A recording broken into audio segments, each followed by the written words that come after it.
Panginoon, alagaan mo ang aking pamilya.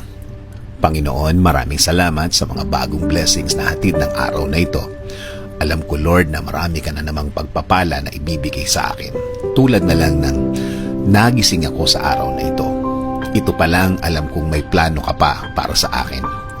At alam ko, Lord, na lahat ng plano mo, lahat ng bagay na gusto mong gawin sa buhay ko, ikakaganda ng aking buhay.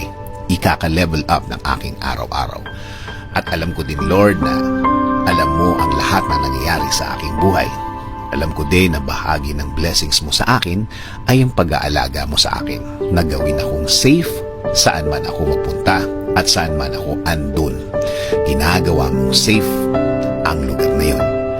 At alam ko, Lord, na since ikaw ang nanguna ng aking buhay, alam kong patuloy mo akong igagayad sa mga darating na araw at panahon. At sa lahat ng aking gagawin sa mga susunod na araw, linggo, at mga taon na darating sa aking buhay. Kaya ngayon, Lord, kasama po ng aking dasal na ito na alagaan at protektahan mo din ang aking pamilya, Lord. I-bless mo sila sa lahat ng kanilang gagawin at pupuntahan. Patuloy niyo silang i-guide at gagawing blessed kahit saan man sila mapunta. At alam ko din, Lord, na meron ka ding magandang plano para sa kanilang mga buhay. Alam kong i-guide mo din sila sa araw na ito at patuloy mo silang babantayan sa lahat ng pagkakataon ng kanilang buhay.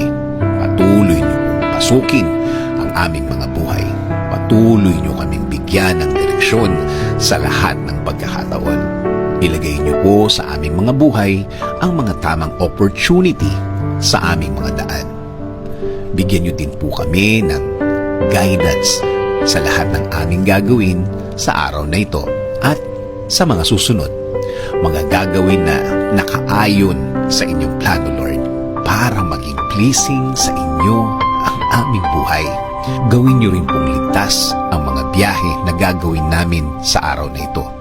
Ilayo niyo po kami sa mga masasamang pangyayari na pwede naming ikapahamak. Ilayo niyo rin po kami sa mga taong gumagawa at nagpaplano palagi ng masama sa kanilang mga kapwa. Huwag niyo pong hayaan na matupad ang masamang nasa isip nila. Lord, kayo na din po ang bahala sa aming bayan. Ilayo niyo ang aming bayan sa kahit na anumang sakuna.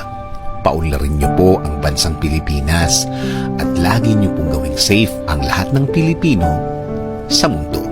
In Jesus' name I pray. Amen.